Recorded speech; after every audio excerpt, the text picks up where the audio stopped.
Hola a todos. Antes de sumergirnos en esta historia que les tengo preparada, quiero saber desde dónde nos acompañan hoy. ¿Están en el trabajo, en casa, de camino a algún sitio? El calor de Arriaga, Chiapas, era una bestia pegajosa y hambrienta. Se adhería a la piel, se colaba por el cuello de la camisa y hacía que el simple acto de respirar pareciera un esfuerzo consciente. Leonardo lo conocía bien. Regentaba una pequeña fonda a pocas calles de las vías del tren, un negocio familiar que había heredado más por resignación que por pasión. Servía pozol, tasajo y tlayudas a los locales, y con una mezcla de piedad y recelo, a la corriente interminable de sombras que se bajaban de la bestia, los migrantes. Eran rostros cansados, curtidos por un sol que no era el suyo, con los ojos llenos de una distancia incalculable. Leo había aprendido a mantener una barrera.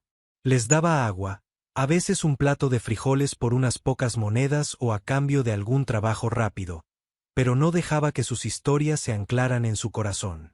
Demasiadas historias, demasiados adioses. Era un mecanismo de supervivencia. Pero un martes de mayo, la barrera se resquebrajó. Entró en la fonda como si empujara una puerta invisible de agotamiento. No era más alto que Leo, pero su estructura ósea era más ancha, los hombros fuertes a pesar de la delgadez que delataba el viaje. El polvo cubría su piel morena y su cabello negro y espeso. Pero fueron sus ojos los que detuvieron a Leo a mitad de limpiar una mesa. Eran de un color avellana profundo, y en ellos no había la resignación vacía que solía ver, sino una brasa de intensidad, una inteligencia vigilante que lo escrutaba todo. «Buenas tardes», dijo el hombre, su voz un murmullo ronco, con el acento inconfundible del Triángulo Norte de Centroamérica. «¿Doy una mano barriendo el patio o limpiando platos a cambio de algo de comida?» Leo se secó las manos en el delantal. Normalmente, habría señalado la pila de platos. Pero algo en la mirada directa de aquel hombre, una dignidad que se negaba a ser aplastada por las circunstancias, le hizo cambiar el guión. «Siéntate», dijo Leo, indicando una de las mesas de plástico. «La casa invita hoy. Te sirvo un plato de estofado. Mi madre hizo de más». El hombre parpadeó, sorprendido. La desconfianza luchó brevemente con el alivio en su rostro. Finalmente, asintió y se sentó con la espalda contra la pared, una posición que le permitía ver la puerta y la ventana. Instinto de viajero, pensó Leo. Le sirvió una porción generosa de estofado de res con arroz y un vaso grande de horchata. El hombre comió con una urgencia controlada, sin levantar la vista del plato hasta que lo dejó limpio. Solo entonces bebió la horchata, despacio, cerrando los ojos un instante como si saboreara un lujo olvidado. «Gracias», dijo, y la palabra sonó como una oración. «Me llamo Elías. Leonardo, pero todos me dicen Leo». Elías asintió. «¿De dónde eres?» «¿Leo? ¿De aquí?» «Nací y probablemente moriré en este pueblo», respondió Leo con una media sonrisa. «¿Y tú, Elías? ¿Honduras? ¿El Salvador?» «Guatemala», respondió, y por primera vez, una sombra cruzó sus ojos. Cerca de la capital. Pasaron el resto de la tarde en un silencio cómodo. Elías no ofreció más información y Leo no preguntó. Cuando el sol empezó a teñir el cielo de naranja y púrpura, Elías se levantó. «Tengo que volver con los otros, a las vías. El tren podría salir esta noche. De nuevo, gracias por todo». Se dio la vuelta para irse, pero Leo sintió un pánico irracional, una necesidad de detenerlo. «Espera». Elías se giró. «No te quedes en las vías. Es peligroso. Tengo un cuarto atrás, en el patio. Es pequeño, solo una cama y un ventilador, pero es seguro. Puedes quedarte la noche». La oferta quedó suspendida en el aire denso de la fonda. Era una locura. Nunca había hecho algo así. Su madre le habría dado un sermón sobre la prudencia que duraría una semana. Pero la idea de Elías durmiendo a la intemperie, expuesto a los peligros que acechaban en la oscuridad de Arriaga, le revolvió el estómago. Elías lo estudió con esa intensidad que lo desarmaba. Buscaba el precio oculto, el doblez en la oferta.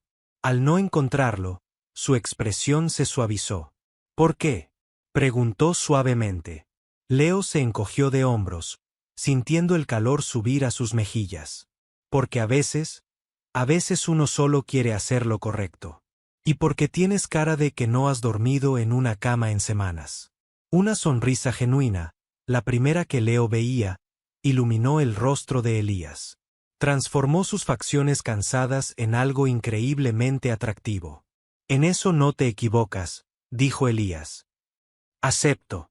Aquella noche, mientras escuchaba el zumbido del ventilador en el cuarto de atrás, Leo supo que su vida, tan predecible y monótona, estaba a punto de cambiar. No sabía cómo ni por qué, pero el hombre que dormía a pocos metros de distancia había traído consigo el eco de un mundo diferente, un mundo de peligros y pasiones que Leo apenas podía imaginar. Los días se convirtieron en un paréntesis robado al tiempo. El tren no salió al día siguiente, ni al otro. Un rumor de problemas en las vías más al norte, en Oaxaca, mantuvo a los migrantes varados en Arriaga. Para Leo, fue una bendición disfrazada de avería ferroviaria. Elías se integró en la pequeña rutina de la fonda con una facilidad asombrosa. Se levantaba con el sol y ayudaba a Leo a preparar todo antes de abrir. Barría el patio cubierto de flores de bugambilla, picaba verduras con una precisión que sorprendió a Leo y aprendió a hacer las aguas frescas. Hablaba poco de sí mismo, pero era un excelente oyente. Escuchaba las historias de Leo sobre crecer en Arriaga, sobre sus sueños frustrados de estudiar diseño gráfico en la capital, sobre la soledad silenciosa que se había instalado en su vida desde la muerte de su madre. A cambio, Elías compartía fragmentos de su viaje, pero nunca de su origen. Hablaba del desierto de Guatemala, del cruce del Usumacinta, del miedo constante y de la camaradería forjada en la desgracia. Pero cuando Leo preguntaba qué había dejado atrás, las respuestas de Elías se volvían vagas. Una vida complicada, decía. Problemas. La necesidad de empezar de nuevo. Una tarde, mientras lavaban los platos juntos, sus manos se rozaron bajo el agua jabonosa. Fue un contacto fugaz, eléctrico. Ambos retiraron las manos como si se hubieran quemado. Se miraron, y en el aire cargado de vapor y olor a comida, flotaba una pregunta no formulada. Leo sintió su corazón latir con fuerza. Llevaba años sin sentir esa clase de atracción, una conexión que iba más allá de lo físico. Esa noche, el calor era sofocante. Leo no podía dormir. Salió al patio. La luna llena bañaba las bugambillas con una luz plateada. La puerta del cuarto de Elías estaba abierta, buscando una brisa inexistente. Lo vio sentado en el borde de la cama, con la cabeza entre las manos. Su ancha espalda se sacudía por sollozos silenciosos. Leo se acercó despacio. No dijo nada, solo se sentó a su lado en la cama. El colchón se hundió bajo su peso. Elías se sobresaltó, pero al ver a Leo, no se apartó. El llanto contenido finalmente se rompió en un suspiro tembloroso. Lo siento, susurró Elías, avergonzado. No tienes por qué, dijo Leo en voz baja.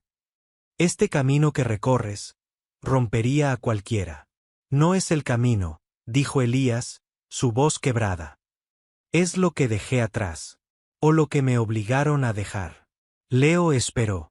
Sabía que este era un momento crucial. Puso una mano tímida en la espalda de Elías, sintiendo los músculos tensos bajo la camiseta gastada. El simple contacto pareció abrir una compuerta. A veces siento que estoy huyendo de mí mismo, continuó Elías, mirando a la pared.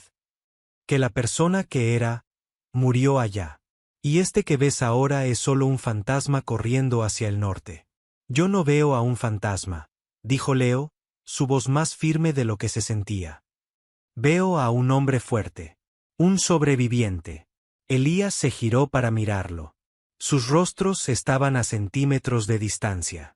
Los ojos de Elías, enrojecidos por el llanto, buscaron algo en los de Leo. Encontraron aceptación. Encontraron un anhelo que reflejaba el suyo. Y entonces, todo sucedió de forma natural, como la lluvia que finalmente cae después de una larga sequía.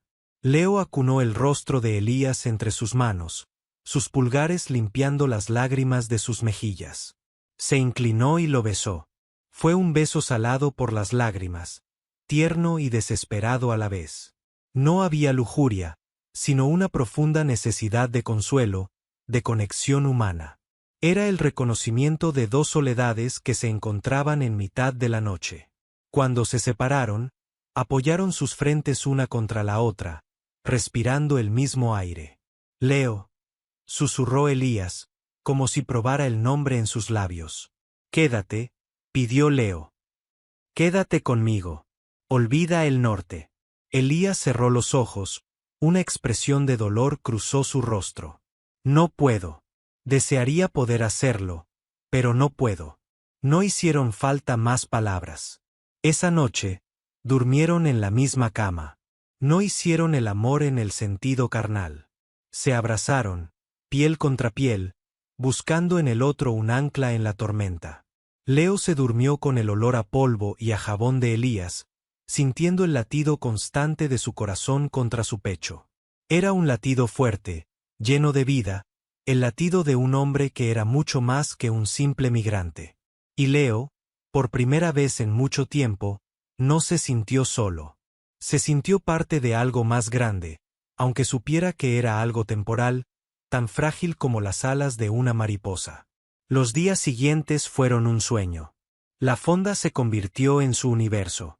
Rieron mientras cocinaban, compartieron miradas cómplices sobre las cabezas de los clientes, y por las noches, el pequeño cuarto en el patio se transformó en su santuario. Leo le enseñó a Elías a bailar cumbia en la cocina, con la música baja de una vieja radio. Elías le contó historias de los volcanes de Guatemala, describiendo los colores del amanecer sobre el lago de Atitlán con una pasión que revelaba a un poeta oculto. Leo se estaba enamorando, profunda e irremediablemente. Se enamoraba de su sonrisa, de la forma en que su ceño se fruncía cuando estaba concentrado, del sonido de su risa, que era rara pero tan genuina como el oro. Y se enamoraba del misterio que lo envolvía, aunque una parte de él temía lo que pudiera esconder. Una tarde, un hombre que comía en la fonda reconoció a Elías. «Hey, ¿tú no eres de la capital?», dijo el hombre, un hondureño que también esperaba el tren. «Tu cara me suena. De unas protestas». Elías se congeló. Su cuerpo se puso rígido y la sonrisa desapareció de su rostro. Le lanzó al hombre una mirada fría, cortante. «Te equivocas de persona», dijo Elías, su voz plana. «Soy un campesino de Petén». El hombre lo miró fijamente por un momento. Luego se encogió de hombros y volvió a su comida. Pero el ambiente había cambiado. La tensión en Elías era palpable. Esa noche, apenas habló. Leo lo observaba, el corazón encogido de preocupación. El fantasma del que Elías había hablado estaba de vuelta, proyectando una larga sombra sobre su pequeño paraíso. «¿Quién eres, Elías?», preguntó Leo finalmente, cuando estaban solos en la oscuridad de su cuarto. «¿De qué estás huyendo realmente?». Elías permaneció en silencio durante un largo rato, mirando el techo. El zumbido del ventilador era el único sonido. «Si te lo digo», dijo finalmente, su voz apenas un susurro, «puede que no me mires de la misma manera. Y ahora mismo, tu mirada es lo único que me mantiene cuerdo». «Pruébame», insistió Leo, tomando su mano. «Sea lo que sea, lo enfrentaremos juntos». Elías suspiró, un sonido que pareció venir desde el fondo de su alma. Se sentó en la cama y encendió la pequeña lámpara de noche. La luz amarilla y débil iluminó su rostro, y por primera vez, Leo vio la verdadera magnitud del peso que cargaba. «Mi nombre completo es Elías Emanuel Chajón. Y no soy campesino. O bueno, no solo eso». La voz de Elías era firme, pero Leo podía ver el temblor en sus manos. Se sentó frente a él, cruzando las piernas en la cama, dándole toda su atención. En Ciudad de Guatemala, estudié Derecho. Por las noches. De día trabajaba en construcción. Pero mi verdadera vocación, mi verdadera lucha, era otra. Hizo una pausa, como si reuniera el coraje para pronunciar las siguientes palabras. Hace 5 años, con otros compañeros, fundamos el colectivo Arcoíris Quetzal. Empezamos como un grupo de apoyo. Un lugar seguro donde la gente LGBTQI podía reunirse, compartir sus experiencias sin miedo al juicio, a la violencia. Guatemala es un país complicado. La religión tiene mucho poder. Las pandillas controlan barrios enteros. Ser visible es un acto de guerra. Leo escuchaba, fascinado y aterrorizado a partes iguales. El Elías que describía era un desconocido. Un líder, un activista. La intensidad que había visto en sus ojos el primer día cobró un nuevo sentido. No era solo la vigilancia de un migrante, era la llama de un luchador. El colectivo creció, continuó Elías, sus ojos brillando con un orgullo melancólico. Pasamos de reuniones clandestinas en un sótano a organizar talleres, a dar asesoría legal gratuita a víctimas de crímenes de odio. Y entonces, decidimos que no era suficiente estar escondidos. Teníamos que tomar la calle. Organizamos la primera marcha del orgullo en la historia de la ciudad. Una sonrisa amarga se dibujó en sus labios. Fue un caos hermoso, Leo. Cientos de personas, con miedo pero con una valentía increíble. Familias, jóvenes, gente mayor, todos marchando por el derecho a existir, a amar. Yo iba al frente, con un megáfono. Nunca me había sentido tan vivo, tan lleno de propósito. Leo podía imaginarlo. Al Elías fuerte, carismático, con su voz resonando en las calles, liderando a su gente. Era una imagen poderosa. Pero la visibilidad tiene un precio. Empezaron las amenazas. Primero, anónimas. Panfletos en la puerta de nuestra oficina llamándonos plaga, pecadores. Luego, llamadas telefónicas. Fotos mías circulando en redes sociales con mensajes de odio. La policía no hizo nada. Decían que provocábamos. Su voz se endureció. Luego, la violencia se volvió física. A uno de nuestros chicos, un joven trans, le dieron una paliza casi mortal saliendo de un taller. A otra compañera lesbiana, la despidieron de su trabajo cuando su jefe vio una foto suya en la marcha. Y entonces, vinieron por mí. Elías bajó la mirada a sus manos. Mi pareja en ese entonces, Mateo, él y yo vivíamos juntos. Una noche, forzaron la puerta. Eran hombres encapuchados. Nos golpearon. Nos dijeron que éramos una abominación, que limpiarían la ciudad de gente como nosotros. Nos robaron todo, pero no era un robo común. El mensaje era claro. Mientras me pateaban en el suelo, uno de ellos me puso una navaja en el cuello y me dijo, «Sabemos quién eres, chajón. La próxima vez no habrá aviso». Leo contuvo el aliento, el horror helándole la sangre. Extendió la mano y cubrió las de Elías, apretándolas con fuerza. Mateo se asustó mucho. Su familia le rogó que dejara todo. Y lo hizo. Me dejó. No lo culpo. Él eligió vivir. Unas semanas después, mi mejor amigo y cofundador del colectivo, Daniel, desapareció. Lo encontraron días después en un barranco. La policía lo clasificó como un robo que salió mal. Pero todos sabíamos la verdad. Las lágrimas corrían silenciosamente por las mejillas de Elías. Leo se acercó y lo abrazó, meciéndolo suavemente como si fuera un niño. El cuerpo de Elías, siempre tan fuerte y controlado, se rindió al abrazo, temblando contra el pecho de Leo. Me convertí en un objetivo, susurró Elías contra su hombro. Los colectivos de derechos humanos me ofrecieron sacarme del país. No quería irme. Era mi lucha, mi gente. Pero me dijeron que vivo era más útil que muerto.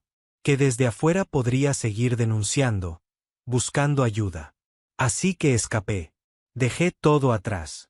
Mi nombre, mi lucha, mi identidad como líder. Me convertí en uno más de los miles que huyen hacia el norte, un fantasma anónimo. Se separó de Leo, secándose la cara con el dorso de la mano. Por eso no puedo quedarme. Leo. No estoy huyendo solo de la pobreza. Estoy huyendo de una sentencia de muerte. Aquí en México no estoy seguro. Las mismas redes de odio, las mismas pandillas, tienen conexiones transnacionales. Mi objetivo es llegar a Estados Unidos, pedir asilo político, demostrar que mi vida corre peligro si regreso. Y desde allí, intentar seguir luchando. El cuarto quedó en silencio. La confesión de Elías lo llenaba todo, pesada y abrumadora. Leo lo miró, y no vio a un extraño. Vio al mismo hombre del que se había enamorado, pero ahora las piezas encajaban. Su fuerza no venía de cargar bultos, sino de levantar pancartas. Su dignidad no era solo orgullo personal, era el orgullo de toda una comunidad. Su tristeza no era solo por el hogar perdido, sino por la lucha abandonada a la fuerza. No me miras diferente, dijo Leo, su voz llena de una emoción que apenas podía contener.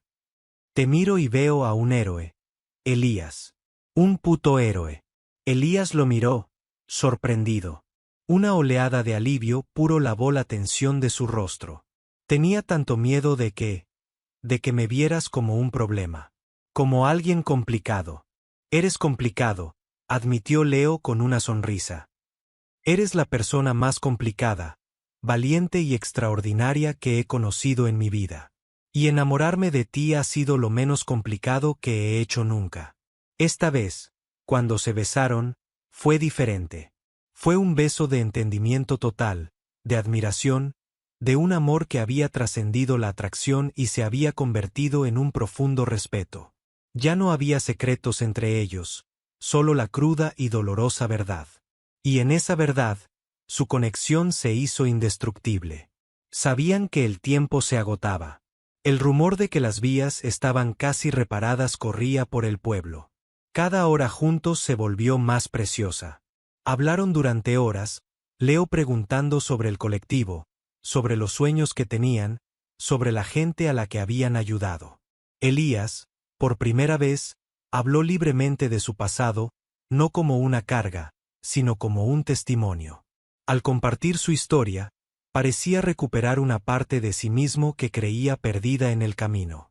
Leo se dio cuenta de que su pequeño mundo en Arriaga, que siempre le había parecido una jaula, era en realidad un refugio.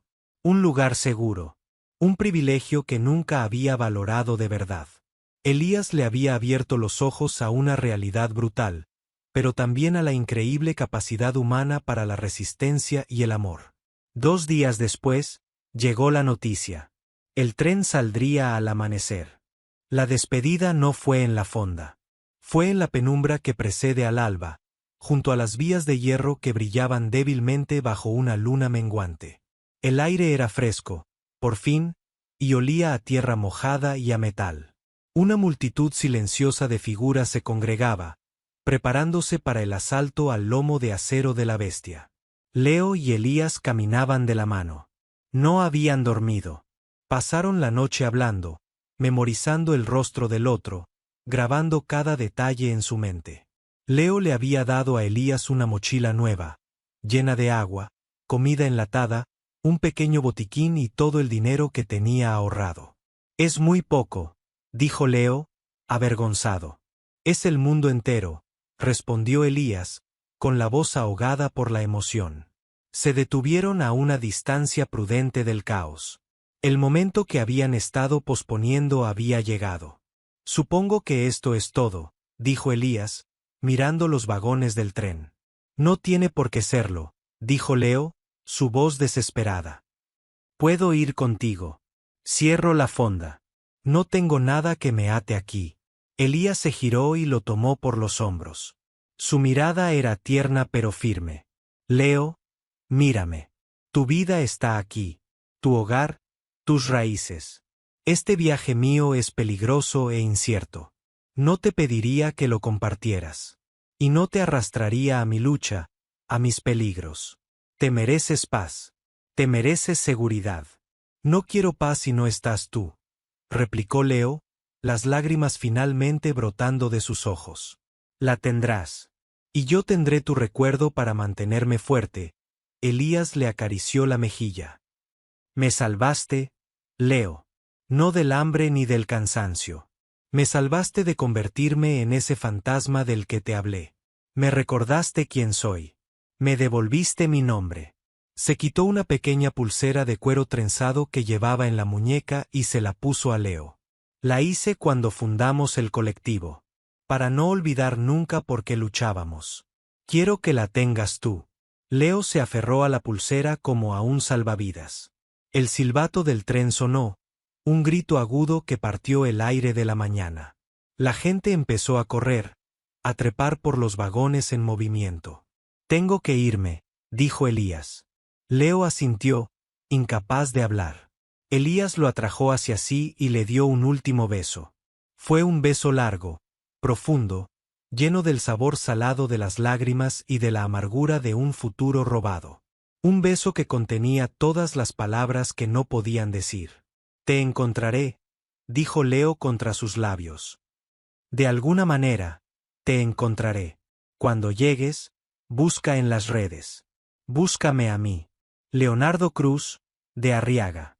Lo haré, prometió Elías. ¿Y tú? Busca noticias sobre el asilo para activistas guatemaltecos. Un día, leerás mi nombre. Elías Emanuel Chajón. Y sabrás que lo logré. Se separó de él y corrió hacia el tren que ya ganaba velocidad. Con una agilidad nacida de la necesidad, se agarró a una escalera y se izó a la parte superior de un vagón. Se puso de pie, una silueta oscura contra el cielo que clareaba. Buscó a Leo con la mirada. Leo se quedó paralizado, viendo cómo el tren se llevaba al amor de su vida. Elías levantó un puño en el aire, un gesto de desafío, de orgullo, de promesa. El líder del orgullo, visible una vez más. Leo levantó la mano en respuesta, la pulsera de cuero apretada en su muñeca. Vio a Elías hacerse más y más pequeño, hasta que el tren dobló una curva y desapareció, dejando solo el eco de su traqueteo y un vacío inmenso en el corazón de Leo. Se quedó allí, solo en las vías, hasta que el sol salió por completo, bañando el mundo con una luz nueva y dolorosa. Epílogo, la lucha continúa. Pasaron los meses. La fonda siguió funcionando. Leo seguía sirviendo pozol y tlayudas. Pero algo en él había cambiado para siempre. La barrera que había construido contra el dolor del mundo se había derrumbado, y en su lugar había una empatía profunda, un entendimiento que no había tenido antes.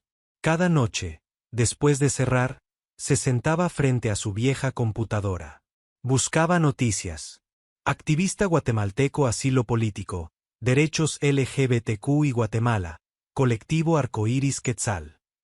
Creó perfiles en todas las redes sociales, usando su nombre completo, esperando un mensaje, una señal. Se convirtió en un pequeño faro de ayuda en Arriaga. Usaba las ganancias de la fonda para crear kits de viaje para los migrantes más necesitados. Ofrecía su patio como un refugio seguro para aquellos que, como Elías, huían de la violencia por ser quienes eran.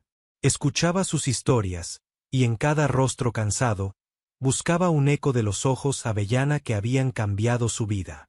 Una tarde de otoño, casi un año después de la partida de Elías, encontró un artículo en el blog de una organización de derechos humanos de San Francisco.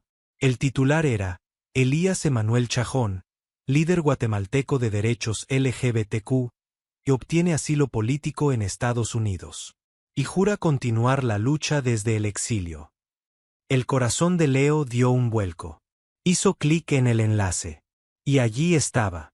Una foto de Elías, más delgado pero con la misma intensidad en la mirada. Estaba de pie en un podio, frente a un micrófono, con una bandera arcoíris detrás de él. El artículo detallaba su terrible experiencia y su increíble valentía.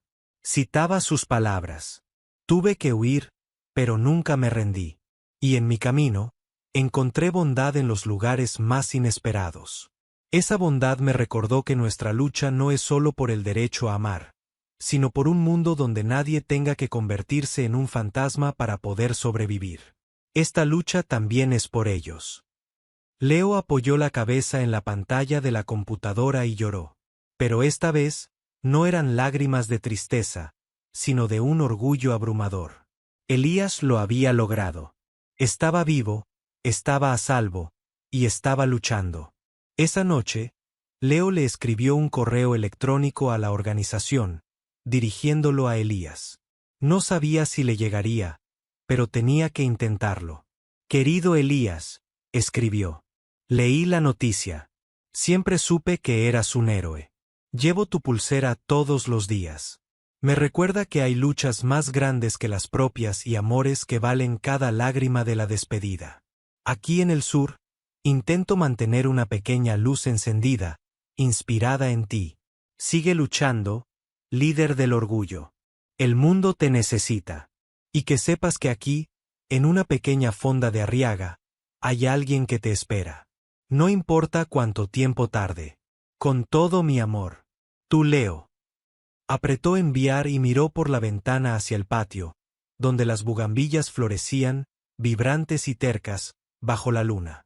El tren pasaría en unas horas, trayendo nuevas historias, nuevos dolores. Pero ahora Leo no le temía. Su amor por Elías no había sido un final, sino un comienzo.